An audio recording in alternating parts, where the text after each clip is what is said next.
Boys, released in 1995, was not only the debut film for director Michael Bay, but also provided a platform to superstardom for both Will Smith and Martin Lawrence, who once again returned to their beloved roles of Mike Lowrey and Marcus Burnett in the long-awaited third installment in the franchise, the first in 17 years. To celebrate their return, in this video I will rank all three Bad Boys movies in order of personal preference from worst to best. Before we go any further, don't forget to hit that like button down below. It does wonders in getting my content out there. And additionally, weigh in with your own rankings of the Bad Boys trilogy in the comments. At that, let's ride into it.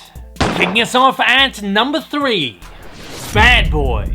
The first installment in the Bad Boys franchise released smack bang in the middle of the 1990s, and quite simply is 90s action cinema in its purest form. It's big, bold, and unashamedly blockbustery, filled with explosive action, erratic editing, and blaring synthesized music. I mean, it speaks levels that this was the theatrical debut for director Michael Bay, though he seems somewhat restrained here, actually offering up something that's not just a guilty pleasure, but a legitimately good movie. Despite all this, Bad Boys is amongst the best action thrillers of the 90s, with gripping thrills and intense sequences. And while it may be a bit of a slow burn with sloppy, choppy, generic narrative, uneven pace, and plenty of subplots that either don't go anywhere or don't even really matter, it has a fun story. The charming chemistry of Smith and Lawrence, whose performances are highly engaging and furiously entertaining, drive the movie and hold it all together. With these two at the helm, the movie is peppered with great comedy too, additionally making for one of the 90s most iconic action comedies and one of the most enjoyable buddy cop pictures out there. However, the comedic aspect is handled incredibly well. It doesn't overshadow the story or get in the way of intense moments, it never feels out of place, and it's never goofy. It simply bleeds organically from the two leads, who are beautifully balanced against a young Tayla Leoni, who plays somewhat in the straight man role against two funny men. That said, Bad Boys is at its heart an action thriller, bending more towards that genre than the action comedy genre. And the greatest thing is that the movie knows exactly what it is and never loses sight of it. It never sacrifices its integrity for cheap laughs or over-the-top machismo in the moments where it matters. Overall, while Bad Boys may not be the greatest or most perfect of movies, it's a highly enjoyable ride with fantastic performances and heart-pumping action. As a 90s kid, maybe I have somewhat of an affinity towards this kind of movie, but I feel it still holds up incredibly well today.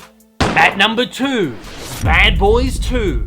If Bad Boys is a product of the 90s, Bad Boys 2 is the absolute epitome of early 2000s action flicks. Overblown and bombastic, with electrifying balls-to-the-wall action. Michael Bay may have just been learning his ropes with the original, but he'd well and truly found them by the sequel. Likewise, while the original was a breakthrough film role for Smith, he was truly at the height of his fame here. It's no wonder Bad Boys 2 was given an enormous budget, over $110 million more than the first. In fact, close to 7 times the budget of the first. Due to this, Bay was practically given free rein, leading to the creation of one of the most overly excessive action films ever, with dizzying camera work, insane perspective shots, and explosion after explosion after explosion after explosion. But just like with the first, as a narrative, it strangely works very well. Smith and Lawrence are on absolute fire, their chemistry even more rousing this time round, and they have fantastic material to work with. Yes, there's plenty of comedy, even more so than in the first, but the story remains at the movie's center, never allowing the excessive action sequences or wacky comedic moments take away from its purpose. Surprisingly, underneath all of the schlock is a real heart and soul, a movie that not only takes us on an action joyride, but on an emotional one too, daring to delve deep into the psyche of the characters and explore themes of brotherhood, family, and bromance. The characters see real growth with satisfying arcs, something certainly not seen in the first and rarely seen in movies of the kind, at the time anyway. None of these many elements, however, the over-the-top action, the zany comedy, the emotional undercurrent, impedes on the other. They all work in tandem to string together a truly perfect action flick, of the kind that could have only spawned in the mid-2000s and which quite clearly influenced the genre well into the next decade. For a movie that has a 2.5-hour runtime, Bay manages to deliver an adventure that is highly entertaining for its entire length. And whether it's the unrelenting action or the truly captivating emotional thread, it's hard to escape without being feverishly gripped, thrilled on the edge of your seat from beginning to end. And coming in as my number one favourite Bad Boys installment, Bad Boys for Life.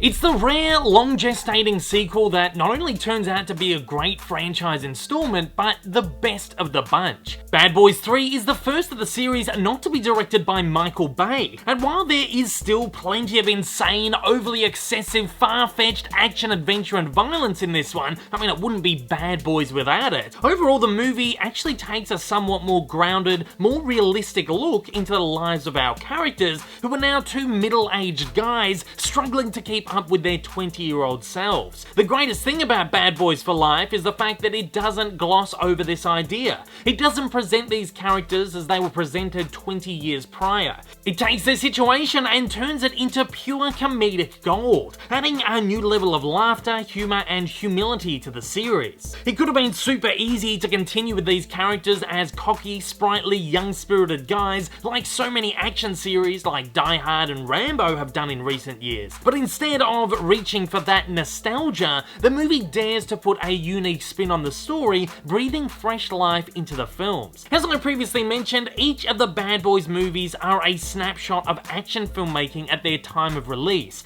and this third outing is no exception. It takes a more sophisticated, gritty, deeply layered style, such as common in action films of the late 2010s. Bad Boys for Life helps form a beautifully arced narrative for this trilogy, which essentially spotlights these two guys at three separate ages of their life. This isn't something that could have ever been planned, but retroactively has worked an absolute treat. This third age shown in Bad Boys for Life, believe it or not, is the most interesting, the most compelling, the most engaging, and the most unique. Will Smith and Martin Lawrence are terrific as always, and perhaps even deliver their best performances in a Bad Boys movie. The new cast of characters that surround them add an extra layer of energy and bounce off the two leads perfectly. The movie is as gripping and engaging as those that came before, but it whacks an even more emotional punch, making it one of the best action comedies for a very long time, and easily the best installment in the Bad Boys franchise.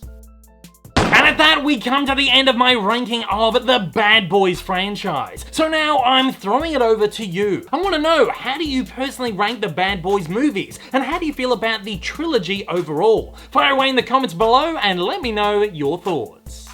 If this is your first time viewing one of my videos and you'd like to see more like it in the future, then please don't forget to hit that big old subscribe button up on your screen, as well as that like button down below for that little extra support. Also, don't forget to check me out on social media, and please consider supporting me over on Patreon. Thanks for watching and have a fantastic day.